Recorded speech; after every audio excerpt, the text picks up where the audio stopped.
Good afternoon, my name is Ola Tamanova and I want to thank everybody who joins us in Ukraine Media Center Ukrinform. It's been 10 years of the war and today is day 439 of the full-scale invasion of our homeland by Russian aggressor. And now we will be talking about the defense of our skies. We will be talking about the night attack of the occupiers. Joining us online is Yuriy, Ignat, spokesperson of the Air Force Command of the Armed Forces of Ukraine. Good afternoon, Mr. Yuriy. Good afternoon, Mr. Yuriy. Right now, while we're talking, there is the air raid alert all over the country. So can you please tell us what should we expect for now? What is the threat for the time being? Well, you know,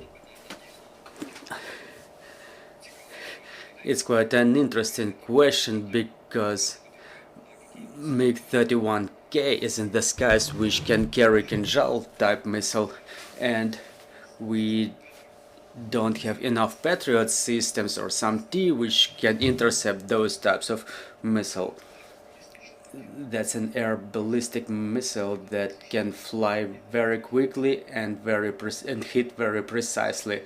So no matter what, the threat is all over the country in place, and that missile may hit wherever the enemy will want it. This is why the air raid alert is on all over the country.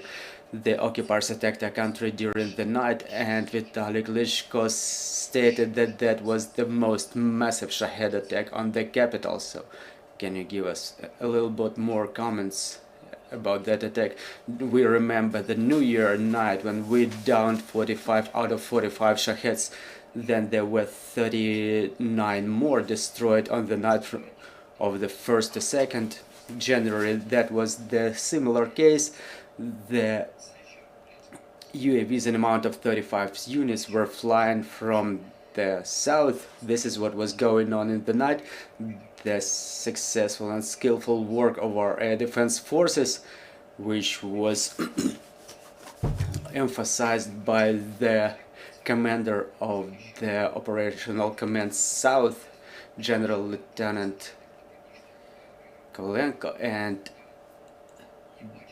as you see, there is already video in this online of that work that was done. The explosions in the skies above Kiev, the air defense forces worked 100% efficient, but still there are some buildings damaged as well as a couple of vehicles, but thankfully there were no human casualties. Some people just require medical assistance, but no casualties. Again, thanks God. And I want to draw your attention again to this fact: no matter how confident you are in our air defense forces, still you have to understand everything that may be shut down, it will fall on the ground no matter what, because no one cancelled the gravity. This is why we all have to adhere to the elementary safety rules. Just stay away from the windows. Remember about the 2 walls rule, and who has such an opportunity, please proceed to the shelters, because this is what your life and life of your closest ones may depend on. Those explosive waves that may result from explosions in the sky, they will damage the windows, they will most likely destroy the windows, I mean by those shock waves, so the windows have very little chance of surviving in such situations. And the drones which are being shut down in the skies are not always destroyed completely by air defense forces, so its body may be damaged, its navigation, electronics, but its fuse may remain undamaged, and it may fall and explode as it hits the ground. Shahed drones, they are smaller. 131 model is twice smaller as 136, and the fuse of the 136 is in fact like an artillery shell, which weighs about 40 kilograms, which may produce quite a serious damage. That's why when air defense forces work, everybody is strictly recommended to adhere to the safety rules. Mr. Yuriy, we've seen the aftermath of that strike on Odessa. Was it a drone attack? And talking about the attacks on the regions, which regions were attacked this night? I would like to correct you. Odessa was attacked with Tupolev 22 M3 aircraft. There were 7 of them which were launched from Tarkhankut airfield.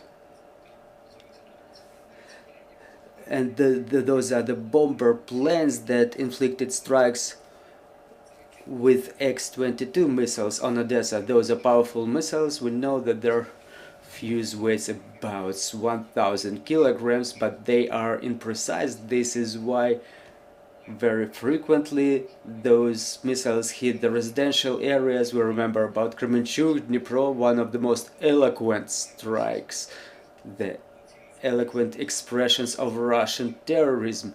We remember the strikes on the shopping malls. Well, we don't know still about the figures in terms of human casualties, but again, Russian terrorists hit the residential areas, the industrial facilities, no single military target. Again, part of those missiles, they fell into the sea, and some of them reached the shore and damaged the targets that I mentioned. Mr. Yuriy, there were a lot of discussions this weekend about downing of Kinzhal missile, and you mentioned that it was the first case in the history when this type of missile was shot down.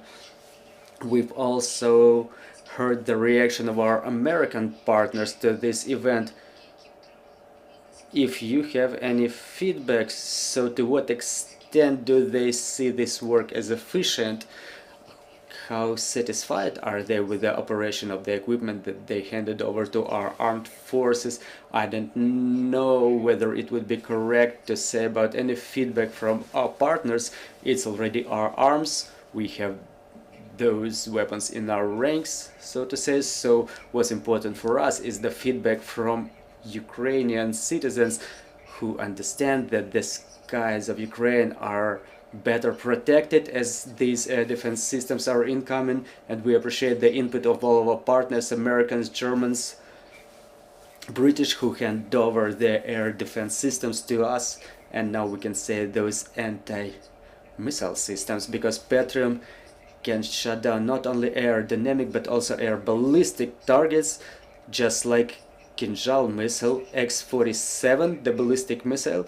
The ballistic missiles are those that fly from the surface, that are launched from the surface, and Kinzhal is air ballistic, which means it's launched from the air. So it's the same as Iskander M, but it's launched from an aircraft from high altitude, and then this missile gets to target. But yes, that's a historic event. The Air Force commander already announced it, and our partners confirmed it, and the weapons that have no analogs in the world, we've shown to the whole world that we can fight it, but we just need more air defense systems such as SAM-T and Patriot, like SAM-T that we expect, we cannot wait to be deployed in Ukraine, so they work 100%. But again, Ukraine is a big country, we have territory to protect. I mean, not only the borders,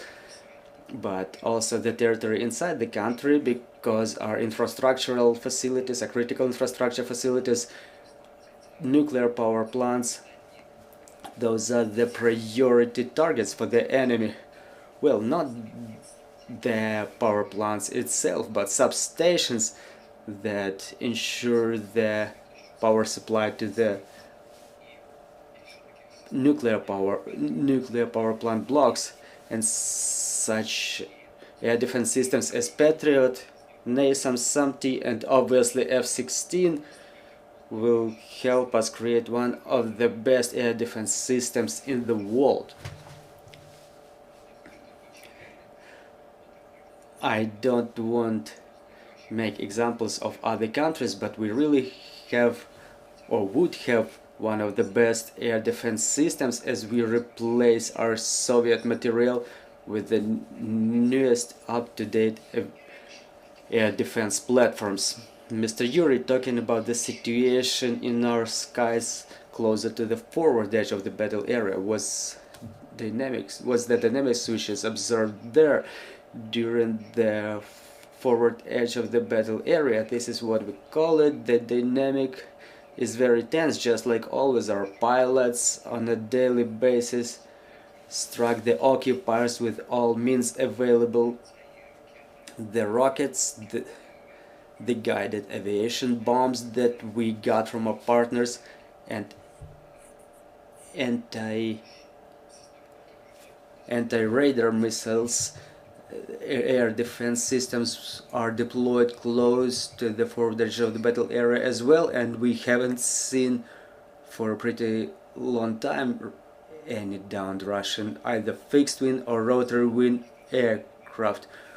Well, you see, the MiG-31 may have already landed, so the enemy does not take off. Why there is no efficient work on the fixed wing and rotary wing aircraft? Because the enemy does not get into the zone of work of Ukrainian air defense systems, and they try to launch their strikes from the distance, just like this night.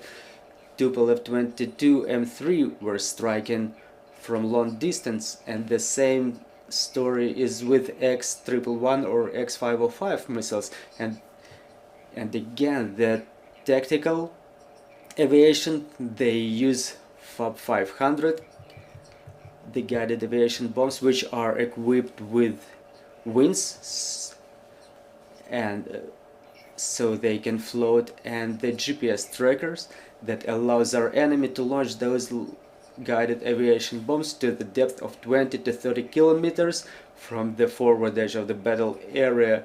Obviously we have to fight it in some way. We have to, well, we need F-16, not to talk a lot.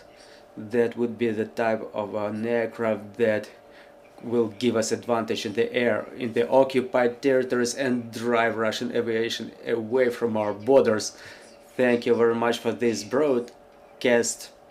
We hope that shortly during our broadcast you will report that F-16 is already available to us, and we want to thank our air defense forces for their efficient operation. Thank you for keeping us safe. Dear colleagues, I'm reminding you, joining us was Yuriy, Ignat, the spokesperson of the Air Force Command of the Armed Forces of Ukraine.